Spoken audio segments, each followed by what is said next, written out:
आप देख रहे हैं HR 17 न्यूज़ इंडिया और मैं रणजीत सिंह हरियाणा से। इस समय आप लोगों के बीच जुड़ा हुआ हूं भिवानी जिले के शिवानी उपमंडल में स्थित GD गोयनका ग्लोबल स्कूल के प्रांगण से।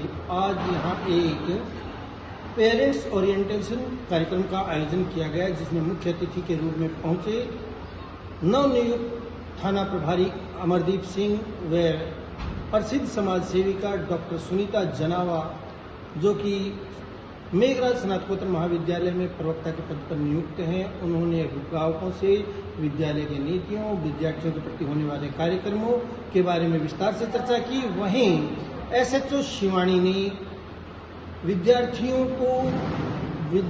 से होने वाली तमाम प्रकार की अप्रिय घटनाओं से रूबरू कराया, जानकारी दी, साइबर क्राइम के बारे में बताया, बच्चों को मोबाइल के प्रयोग करने से बताया, वहीं उन्हें अनजान लोगों से दूर रहने की भी हिदायत दी। हम दिखा रहे हैं इस कार्यक्रम के मुख्य अंश। बने रहिएगा HR 17 न्यूज़ इंडिया के साथ। मैं रणजीत सिंह हरियाणा से। व्हाट्सएप पर लिंक आता है, फेसबुक पर आता है, उनको कभी भी लिंक नहीं करना, ना अपने अकाउंट नंबर या किसी का वो देना है, नहीं अपनी ID भी नहीं देनी किसी को, ठीक है। कोई बच्चा अकेला जाता स्कूल से, किसी की मम्मी पापा ड्यूटी करते हैं, रास्ते में कोई ऐसा आदमी मिल जाता है, बेटा मैं छोड़ दूंगा आपको, गाड़ी में बैठ जाओ, कभी नहीं बैठना।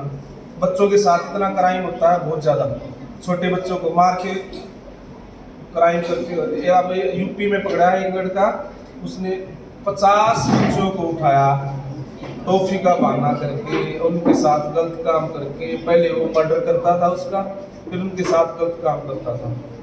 50 बच्चों को क्या करता था, अकेले जैसे दीवार फांदी, बच्चा मम्मी पापा के पास सो रहा है, उसको उठाता चुपचाप और वहीं पे गला दबा के फिर खेतों में ले जाता, सुनसान एरिया में, उनके साथ गलत काम करता, डेड बॉडी को वहीं छोड़ देता।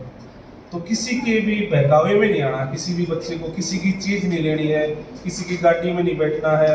और माँ बाप ये कोशिश करें अपने बच्चे को गली में भी अकेला नहीं छोड़ना है। फरीदाबाद में छोटा सा बच्चा उठाया था और उसकी डेड बॉडी रेल के नीचे मिली थी। हाँ, एक स्कूल के लिए मैं करूँगा, वहाँ पर DPS स्कूल है, DPS स्कूल है, वहाँ पर छुट्टी होनी थी, जैसे आज छुट्टी होनी है, लास्ट डे आज। वो प्री नर्सरी का बच्चा था, छोटा बच्चा, वो बाथरूम में चला गया पेशाब करने के लिए। सभी बच्चे फटाफट बस में बैठ के चले गए। तो स्वीपर आया, उसने सीधा बगैर देखे बाथरूम और कुंडी लगा दी और बाहर चले गए।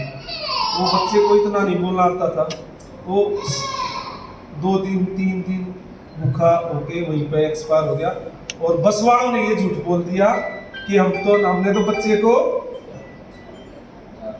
बच्चे को यहाँ पर स्टैंड पे उतार दिया था, घर आपके घर गया है, हमने स्कूल में नहीं रहा। लेकिन जब स्कूल खुला, पुलिस बीच में पुलिस कंप्लेंट हुई, पुलिस ने इधर उधर रिश्तेदार नातेदार जिसके भी शक था, डाउट था, उसको बुलाया, कुटा पिटा, लेकिन बच्चा हो तो मिलेगा। लेकिन वो बाथरूम में ही उसकी अस्थि पिंजर मिले थे जब स्कूल खुला। तो ये बात भी ध्यान रखना है। एक बस से बच्चा उतरता है, ड्राइवर को भी ये ध्यान रखना है, कंडक्टर को भी ये ध्यान रखना है। एकदम घूम जाता है बस के, ड्राइवर चला जाता है। कितनी घटनाएं होती हैं, बहुत केस आते हैं हमारे पास कि बच्चे के ऊपर से बस उतर के एक्सपायर हो गया। इन चीज़ों का बहुत ध्यान रखना है। अब बातें तो इतनी बताऊंगा मैं 2 दिन निकल जाएंगे, लेकिन इतने में ही आप समझ जाना, अपने बच्चों की केयर करनी है, ठीक है। रंजिशबाजी हो जाती है आपस में पड़ोसी के साथ, वो फ़ायदा उठा के मर्डर करके उसमें डाल देता है, अंकी में डाल देता है।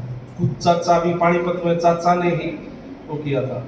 तो इन चीज़ों का ध्यान रखना, बच्चों को समझ नहीं होती बड़े बोलने की, तो इनको आप भी बताया करो बातें। अब मोबाइल ज़्यादा कम से कम यूज़ करने के लिए दिया करो। रात को इन पर बहुत सारी चीज़ें होती है, आपने सबने बताया, बच्चा गलत लाइफ में हो जाता है, ठीक है। चलो, इससे ज़्यादा मैं आपका समय नहीं मिलता। जय हिंद एवरीवन।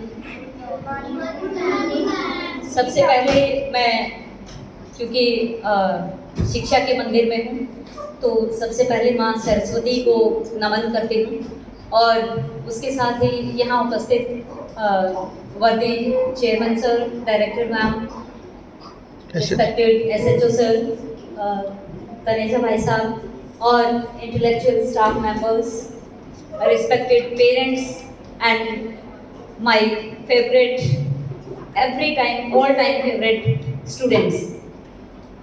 सबसे पहले तो विद्यालय परिषद को बधाई देना चाहूँगी कि ये जो आयोजन किए जाते हैं इस तरह के PTM, जो पेरेंट्स टीचर मीटिंग या पेरेंट्स टीचर ओरिएंटेशन प्रोग्राम्स, क्योंकि बात आती है ये जो हमारे सामने नन्हे मुन्ने बच्चे हैं इनकी परवरिश की।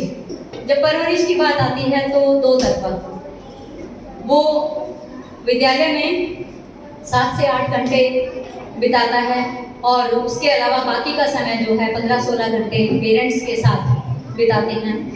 तो हम दोनों तरफ से ही ये फर्ज बनता है कि बच्चों की परवरिश जो है उसको सही तरीके से, उसका ऑलराउंड डेवलपमेंट, उसका सर्वांगीण विकास जो है वो किस तरीके से किया जाए।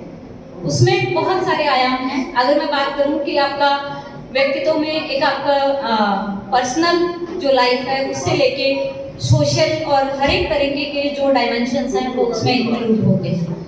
तो जब हम बात करें कि एज पेरेंट्स हमारी ड्यूटी क्या है, सभी को पता है और मुझसे बेहतर आप लोग जानते हैं, लेकिन फिर भी अगर हम एक प्लेटफॉर्म पे हैं और कॉमन तरीके से डिस्कस करके इसको करें कि एज पेरेंट्स जो है वो सबसे बड़ी ज़रूरत जो आज के समय की मुझे लगती है मॉनिटर करना जरूरी है। मॉनिटरिंग में उसकी पर्सनल लाइफ, उसका बिहेवियर, व्यवहार कैसा चल रहा है, उसका सर्कल क्या है, किन बच्चों के साथ उठना बैठना है उसका, या उसको अगर हम जिस डायरेक्शन में भेजना चाहते हैं, लेके जाना चाहते हैं, आगे 15-20 साल बाद का जो हमने उसको देखना है जिस मुकाम पर, तो उसके लिए क्या हम सही दिशा दे रहे हैं। और मॉनिटरिंग के साथ साथ दूसरी बड़ी चीज जो एज पेरेंट्स मुझे, क्योंकि मैं 2 बच्चों की माँ हूँ, तो सपोर्ट, मॉनिटरिंग और सपोर्ट, ये 2 चीज अगर हम दे दें बच्चों को तो मुझे लगता है कि बहुत बड़ा सहयोग हम उसका कर पाएंगे। सपोर्ट में बात हम करें कि सिर्फ ये नहीं कि हम फीस कर दें, अच्छे स्कूल में भेज दें, वो सपोर्ट है कि हम तो बेटा कर रहे हैं, हम तो कमा के दे रहे हैं, खाना दे रहे हैं आपको, ये चीज़ नहीं। इमोशनल सपोर्ट आज सबसे बड़ी जरूरत है बच्चों की। इमोशनल के साथ साथ फिर जो फैमिली सपोर्ट है, एज पेरेंट्स के साथ साथ एक फ्रेंड लेकर हम उसको कितना गाइड कर पाते हैं, और सोशल सपोर्ट, उसे छोटी एज से ही जो सोसाइटी को कंट्रीब्यूशन कर पाए उस तरह की आदतें उसमें विकसित करना हमारा कर्तव्य है। सोसाइटी में कहाँ से, परिवार से शुरुआत होती है। परिवार जो है वो पहला विद्यालय होता है बच्चे का, तो वहाँ परिवार के सदस्य के तौर पर बड़ों के प्रति उसके क्या कर्तव्य हैं, किस तरीके से वो हेल्प कर पाता है।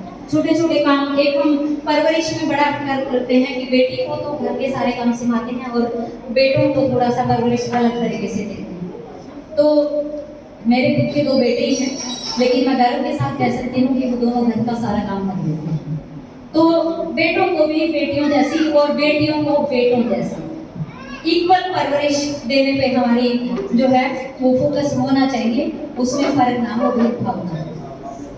बाकी जो बच्चा, एक मोबाइल का आजकल ज़्यादा चल रहा है कि छोटी एज के जो बच्चे, और मोबाइल मैंडेटरी भी हो गया है, खास करके जो कोरोना आया था उसके बाद से बहुत सारी उसमें चीज़ें जो मैंडेटरी हो गई थी कि हमें वहीं से करनी है। वही एक प्लेटफॉर्म है, वो अगर दे भी रहे हैं तो उसका एक समय जो है वो निर्धारित हो कि कितनी देर देना है, और पर्टिकुलर उसमें या तो आप जो एक्सपर्ट हैं उनसे पेरेंट कंट्रोल का एक फीचर होता है वो आप लगवा सकते हैं। पेरेंट कंट्रोल फीचर से आपकी निगरानी में होती हैं और अनवांटेड साइट्स जो है वो ओपन नहीं होती हैं उसमें। तो वो चीज़ें गौर करने लायक हैं कि बच्चा उसमें, अभी सर भी जैसे बात कर रहे थे इस विषय को बोल चुके हैं, तो हमें ये चीज़ें विशेष ध्यान देने की जरूरत है। और जो इमोशनल सपोर्ट की मैं बात कर रही थी कि आज हम बच्चे, क्योंकि 1-2 बच्चे हैं सभी के पास, हम उसकी परवरिश करते हैं बड़े पैम्पर्ड तरीके से। पैम्पर्ड तरीका क्या होता है, ये मांग लिया ये भी दे दिया, वो मांग लिया वो भी दे दिया, है ना, कि वो मांगे ना, उससे पहले ख्वाहिशें तो करनी ही है, उससे पहले चीज़ें उसके हाजिर हैं। हम लोगों की परवरिश जो है थोड़ा अलग तरीके से थी कि हमें इतनी आसानी से नहीं, और अगर खर्चा मिलता था, रुपया 1 मिलता था तो वो बहन भाइयों को सबको इकट्ठा ही मिलता था कई दिनों में जाके। तो मैं ये नहीं कहती कि आप उसे दें ही ना, लेकिन एक लिमिट भी और दूसरा एक क्रॉस चेक, वो चीज़ें उसको वास्तव में जरूरत है भी या नहीं है, और दे रहे हैं तो उसका यूज़ कहाँ किस तरीके से किया जा रहा है। तो बच्चे तो क्योंकि स्कूल के हैं तो अभी छोटी हैं, कितनी समझ नहीं होती है, लेकिन मुझे लगा कि क्योंकि ये पेरेंट्स ओरिएंटेड प्रोग्राम है तो हम पेरेंट्स से डायरेक्ट इंटरेक्शन करने का एक अच्छा अपॉर्चुनिटी है ये। तो हम मिलके जो है वो इस तरीके से निगरानी में बच्चों को अच्छी परवरिश देने की कोशिश करें, ताकि वो परिवार के लिए नहीं, पूरे समाज के लिए, गांव के लिए, समाज के लिए एक फख्र का, एक ऑनर का उभरता हुआ सितारा बन के हमारे सामने आता है। तो इस तरीके से अगर हम मिल बांट के इसको डायरेक्शन देने की कोशिश करेंगे तो निश्चित तौर पर वो बेहतरीन नागरिक बनेंगे, बेहतरीन व्यक्तित्व के धनी बनेंगे, और ऐसी मैं शुभकामनाएं करती हूँ सभी बच्चों के लिए। Thank you so much ma'am, जो मुझे आपने ये अवसर दिया, ये अपॉर्चुनिटी दी, आप सबसे मिलकर बहुत अच्छा लगा। Thank you so